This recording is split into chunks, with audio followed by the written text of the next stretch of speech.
Assalamualaikum warahmatullahi wabarakatuh. Perkenalkan, nama saya Wahyu Kuncoro Agung, nomor NPM 520171263. Di sini saya akan menjelaskan dan memberikan contoh pengantar ilmu komunikasi, yaitu 1. Komunikasi adalah proses simbolik. Seorang pemuda yang memakai sepatu atau brand ambassador, sebagian orang pasti berpikir pemuda tersebut berasal dari orang atau keluarga orang kaya yang mampu membeli, padahal belum tentu orang tersebut kaya, dan tidak menutup kemungkinan merek itu palsu. Yang kedua, setiap perilaku mempunyai potensi komunikasi. Ada seorang wanita yang sedang menangis. Hal tersebut, wanita itu sedang senang atau sedih, dan bisa juga terharu. Yang ketiga, komunikasi punya dimensi isi dan dimensi hubungan. Contohnya, "Wah, sepatu kamu bagus sekali ya." Mengucapkan kata itu dengan wajah mengejek. Nomor 4, komunikasi berlangsung dalam berbagai tingkat kesengajaan. Ada seorang anak yang sedang ada masalah dan tidak ingin diganggu, tapi orang tuanya menuntut si anak untuk bercerita. Saking kesalnya, anak itu membanting pintu kamar. Hal itu dilakukan di bawah kesadaran si anak yang emosinya sedang tidak stabil.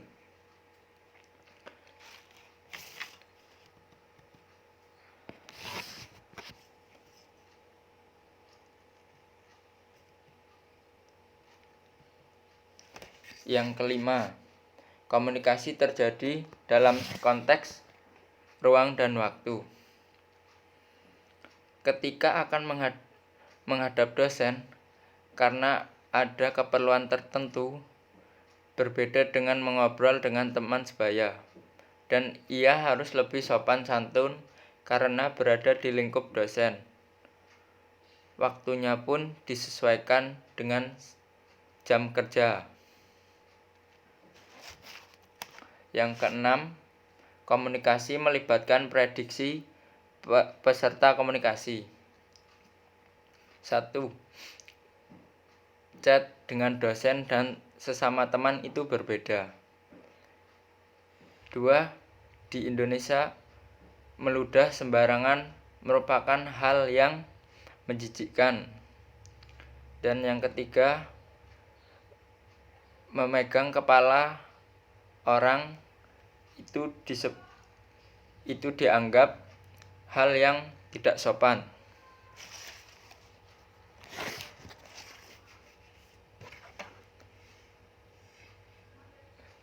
Yang ketujuh, komunikasi bersifat sistematik. Ketika kita berbicara dengan teman kita yang berasal dari luar Jawa, kita akan lebih berhati-hati agar tidak membuat mereka tersinggung atau sakit hati. Yang kedelapan,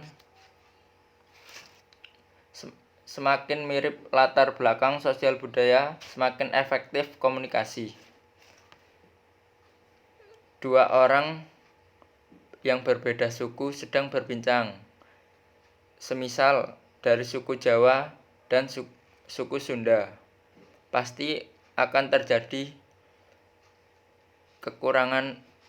kurangnya pemahaman antar kedua suku tersebut. Yang kesembilan, komunikasi bersifat non-sekuensial. Misalnya, si A memberikan saran kepada temannya yang sedang ada masalah, tetapi ia sama sekali tidak merespon dan memberikan muka yang tidak enak. Dan tidak lama dia malah pergi. Ada kemungkinan kalau saran si A menyinggung teman tersebut.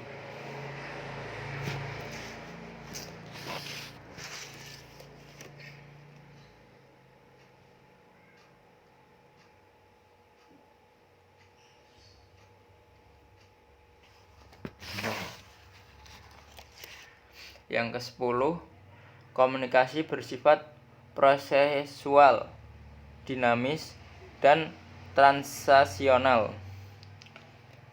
Doni bersikeras untuk ikut tawuran, membalas dendam ke sekolah musuh. Namun, salah satu teman kelasnya ada yang membujuk untuk tidak mengikuti karena terlalu besar resikonya. Mendengar kata tersebut, Doni berpikir ulang atas keputusannya, dan akhirnya Doni tidak jadi ikut tawuran. Yang ke-11, komunikasi bersifat irreversible.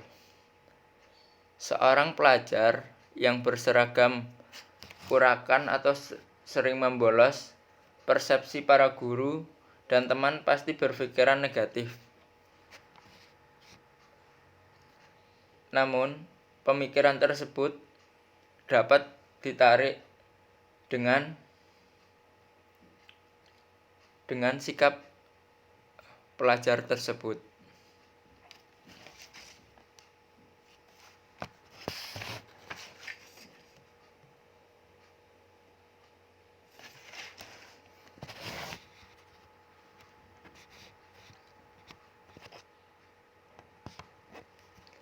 Yang terakhir, ke-12, komunikasi bukan untuk menyelesaikan berbagai masalah. Contoh sederhana, pembagian penanggung jawab panitia pada event tidak adil. Ada yang mendapatkan tugas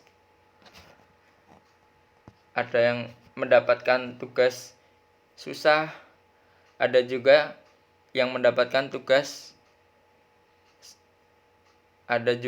yang tidak mendapatkan tugas.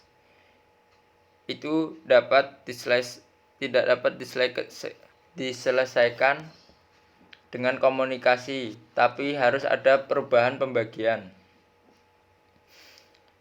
Ya, mungkin cukup dari saya.